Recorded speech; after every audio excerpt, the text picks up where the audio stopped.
Bon, bienvenue tout le monde dans le commentaire éditorial de Simon Rochelot. Donc, Simon, vous pouvez le lire sur Patreon puis sur le groupe privé Facebook de Yann Sénéchal. Et on fait des petites chroniques comme ça qui sont mis en priorité pour les gens qui sont sur Patreon et qu'on rend disponible là, avec quelques jours d'intervalle pour tout le monde. Simon, je peux le partager pour les auditeurs qui vont voir.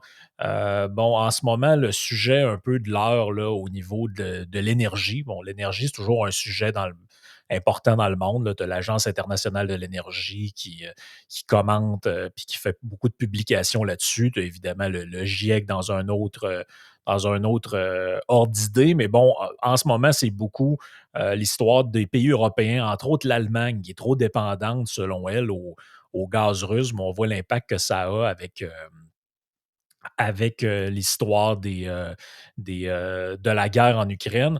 Et bon, ben là, il est question, est-ce qu'on relance des projets énergétiques? Bon, on le voit, tu as Éric Duhem, tu as Pierre Poilievre, tu as Jean Charest dans une moindre mesure, en tout cas, on a toujours un peu de misère à croire ce que Jean Charest raconte, là, mais tu as quelques politiciens qui veulent relancer les projets comme GNL Québec qui sont de liquéfier du gaz naturel pour envoyer ça en Europe. Ben, entre autres parce qu'ils en ont besoin de facto, puis aussi parce qu'ils en ont besoin pour se distancer d'avec la Russie. Bon, OK, qu'on soit pour ou contre, c'est pas ça la question, mais c'est plutôt que le Canada, en matière énergétique, bon, on a énormément de ressources. Par contre, on dirait qu'il y a c'est ce que tu disais dans un de tes textes, il y a un manque de leadership là, à ce niveau-là. On dirait qu'on semble pas vouloir prendre la balle au bon. Qu'est-ce que tu vois un peu dans tout ça? Oui, ben c'est ça. En fait, je me suis intéressé en fait au manque de leadership de la classe politique canadienne, du moins celle qui est au pouvoir. Et l'inspiration de ce texte-là, oui, c'est venu beaucoup de la situation géopolitique internationale actuelle par rapport, puis plus spécifiquement au secteur de l'énergie. J'aurais pu prendre d'autres secteurs dans lesquels le Canada m'apparaît manquer de leadership ou la classe politique m'apparaît manquer de leadership, mais je trouvais que c'était davantage pertinent par rapport à l'actualité de se concentrer sur le secteur énergétique. Et Mhm. l'inspiration m'est venue c'est vendredi dernier, j'écoutais à la chronique, en fait, j'écoutais Montréal Live à Radio X le matin et il y a Pierre Paulus, un député conservateur fédéral de la région de Québec, qui était là. Puis bon, dans le cadre de l'interview qu'il accordait à Dominique Moret, il expliquait que, bon, lui, dans le cadre de ses missions diplomatiques, si on veut, avec le Parlement, évidemment, il est appelé à voyager à l'international et ça y arrivait souvent, ça y arrive souvent en fait que dans le cadre de ces missions, ben, il y a des diplomates étrangers, des politiciens étrangers qui disent: «Ouais, Justin Trudeau, le gars avec les bottes toutes sortes de couleurs, tu sais, c'est pas fort, bon». Fait que ouais, c'est ça. Fait que tu sais, ça donne pas la meilleure image à l'international. Fait que ça m'a fait réfléchir justement, je me dis: «Ouais, la place du Canada». Et là, quand j'ai eu cette inspiration-là qui m'est venue, je me suis rappelé que quelques jours auparavant, j'en parle d'ailleurs dans mon texte, j'avais assisté, en fait, j'ai écouté une diffusion, réservée pour les membres payants de la chaîne 7 jours sur terre, une chaîne québécoise de Benjamin Tremblay qui s'intéresse Mhm. surtout à la géopolitique. Et là, il expliquait que le Canada actuellement est vraiment dans une position de profiter d'un point de vue économique de ce qui se passe sur la scène internationale en raison de la crise des fertilisants. Parce que, bon, avec tout ce qui se passe, le conflit en Ukraine, bon, qui sont 2 producteurs, ben, producteurs exportateurs de fertilisants. Il y a l'enjeu des sanctions pour la Russie. Alors, le prix des fertilisants a déjà beaucoup augmenté, ce qui va entraîner une hausse, évidemment. Ben, en fait, il y a plusieurs institutions internationales qui commencent à parler d'une crise alimentaire possible cette année, peut-être même probable. Et Benjamin Tremblay expliquait que le Canada est dans une bonne position pour tirer profit de ça, en ce que le Canada est déjà un grand producteur et exportateur de fertilisants, mais vraiment, s'il voudrait comme occuper le marché puis vraiment prendre le rôle de leader, pour reprendre l'expression de Benjamin Tremblay, il disait le Canada va devoir faire preuve d'un leadership extrême pour se positionner puis signaler au reste de la planète, écoutez, oubliez ça, c'est nous, on va augmenter notre production, on a les moyens pour le faire, mais essayez même pas d'attaquer le marché. Vous ne serez pas capable, vous ne serez pas capable de nous accoter, ça vaut même pas la peine pour décourager la compétition en quelque sorte. Mais pour ça, encore une fois, leadership extrême requis et se revirer de bord rapidement. Puis moi, aussitôt que Benjamin Tremblay a dit ça, je me suis dit dans ma tête, not gonna happen. Ça arrivera pas. Tu sais, ça Ouais. arrivera juste pas. On aurait les capacités de le faire, mais à regarder la classe politique actuelle aller actuellement au Canada, ça arrivera pas, là, malheureusement. Ben, il y a un vieil adage qui dit le malheur des uns fait le bonheur des autres. Malheureusement, on veut pas. Tu sais, je veux dire, on ne veut pas se réjouir de ce qui arrive en Ukraine. Bon, le conflit avec les Russes, c'est malheureux. Je pense que tout le monde convient que ça devrait pas arriver en 2022, ce genre de truc-là, mais bon, ça arrive, c'est là.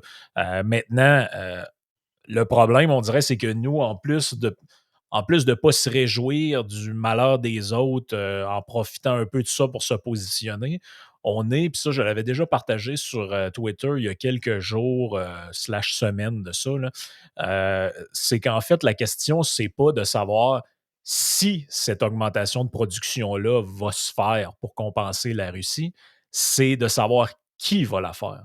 Parce que là, le débat que les écologistes essaient de poser, c'est non, non, le gaz naturel, ça pollue, c'est pas bon, donc il faut pas le faire. Mais la réalité, c'est que si nous, on le fait pas, d'autres vont le faire. Et le site de statistiques européen qui est assez intéressant, Statista, que tu dois sûrement connaître, Mmh. ont publié justement des données de où les pays européens s'approvisionnent en pétrole. Et tu as l'Italie qui est en train de signer un contrat avec un pays africain dont j'oublie le nom pour augmenter son approvisionnement en gaz naturel. Et pendant que tu parlais, ça me faisait penser à un article que j'ai vu passer hier ou ce matin, je ne me souviens plus exactement, je le fais apparaître. C'est la République démocratique du Congo qui veut multiplier sa production de pétrole par 10. Donc, eux, ils vont se mettre, ils vont développer là, 16 blocs pétroliers différents. Leur objectif, c'est de sortir 200 000 barils par jour. Et ça s'en va directement en Europe. Ils prévoient que ça va faire une croissance du PIB de 6,3. Donc, je ne sais pas ce que ça t'inspire un peu ça, mais moi, la question qui me vient tout le temps, c'est bon, OK, parfait, on veut être plus catholique que le pape, on veut être plus vertueux que la vertu, mais à quelque part, si nous, on le fait pas, c'est d'autres qui vont le faire. Ça me paraît de plus en plus évident, là. Ben, tout à fait. D'autres vont le faire. D'autres pays avec des bilans au niveau des droits humains beaucoup moins reluisants que le nôtre, des bilans environnementaux aussi. Et le constat que je fais, c'est qu'on se tire dans le pied tant à nous qu'aux autres de multiples façons. C'est-à-dire que d'une part, bon, on le sait, GNL Québec, ça a été rejeté par le gouvernement provincial puis par le gouvernement fédéral. Ce qui fait qu'on se retrouve avec plein de ressources, cette ressource-là, tu sais, de gaz naturel qu'on peut pas, on n'a pas les infrastructures pour l'exporter. Donc, on ne peut pas venir en aide à nos partenaires européens qui sont pris justement, bon, ils étaient mal pris. Il y avait une bonne partie de leur approvisionnement qui, pour plusieurs du moins, je pense à l'Allemagne notamment, il y en a d'autres qui venaient de la Russie. Ben là, ils se revirent de bord et s'en vont vers d'autres régimes qui, malheureusement, souvent sont également douteux.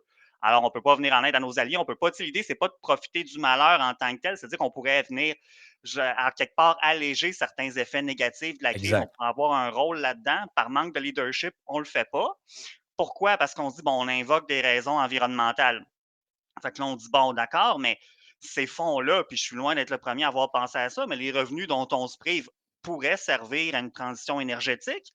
Mais mettons qu'on dit, OK, on ne l'exploitera pas, on n'ira pas de l'avant avec GNL Québec, puis tant pis, on met une croix là-dessus, puis ils se débrouilleront en Europe. Bon, pas idéal, mais mettons qu'on y va avec ça. Tu dis, OK, mais là, on se ramasse.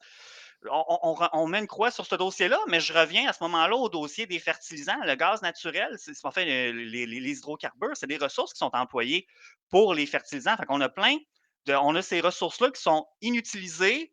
Est-ce Mmh. qu'on va être capable de puiser dedans pour bumper notre production? Puis en quelque part, encore une fois, si on n'est pas capable de venir atténuer au manque d'approvisionnement de nos partenaires européens, bon, au moins, on peut peut-être aider d'un point de vue encore plus fondamental que ça, qui est du point de vue de la crise alimentaire qui est à venir ou qui est à prévoir en raison de la hausse des coûts des fertilisants.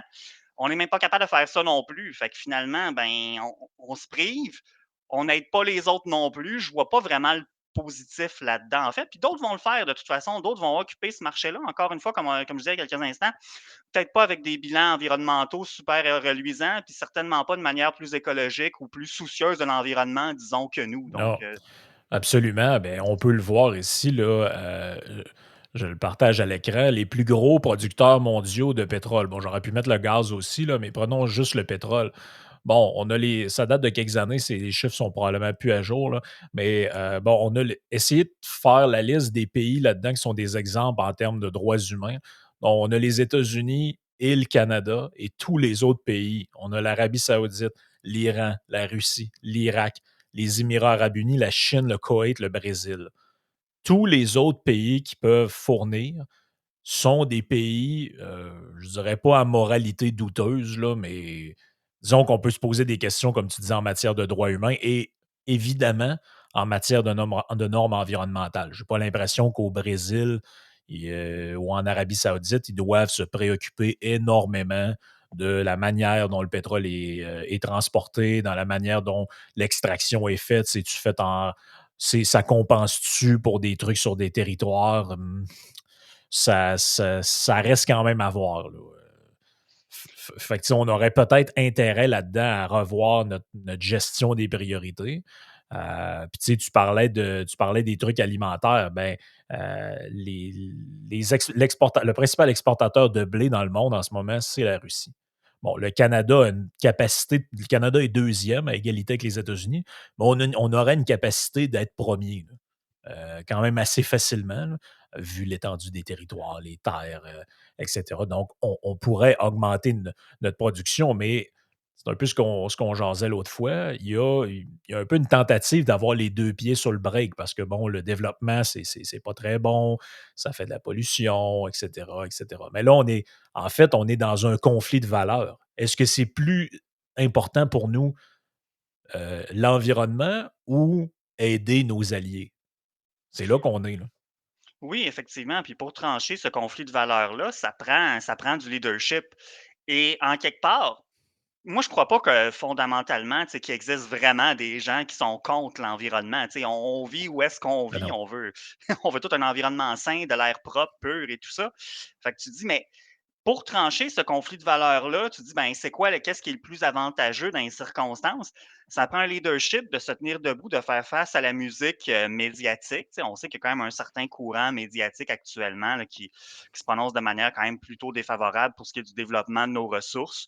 Certains groupes de pression aussi. Puis en quelque part, nos politiciens sont pas idiots, là, je veux dire, sont capables de peser le pour et le contre de qu'est-ce qui est plus avantageux, tu sais, pour le Canada, dans le contexte de la géopolitique mondiale également.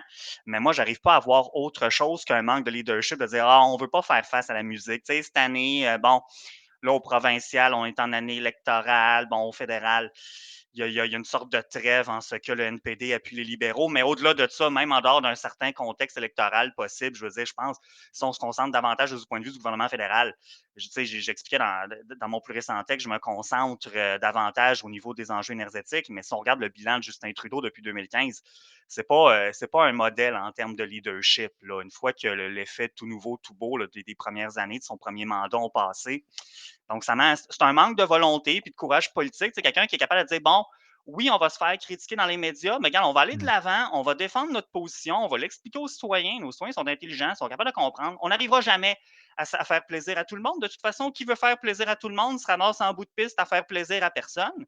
Alors, on va y aller de l'avant, on va prendre position, on va l'expliquer, puis on ne sera pas capable de convaincre de tout le monde, mais ça va être ça. Mais pour ça, ben, faut en être convaincu, puis également, il faut, encore une fois, courage et leadership, ce qui m'apparaît manquer cruellement en ce moment. Donc, c'est là qu'on est. Ouais, ça semble manquer cruellement, comme tu dis, malheureusement. Écoute, ça fait pas mal de tour pour Oui, cette, capsule-là sur, les enjeux énergétiques. Enjeux passionnants. On va sûrement avoir l'occasion d'y revenir parce que je pense qu'on n'a pas fini d'en entendre parler dans les prochaines années. Ceux qui pour certains, ça sera l'occasion de déchirer leur chemise. Pour d'autres, ça sera l'occasion de se réjouir. On verra, ce que l'avenir, va nous réserver. oui. Qui vivra verra finalement, là. Exact.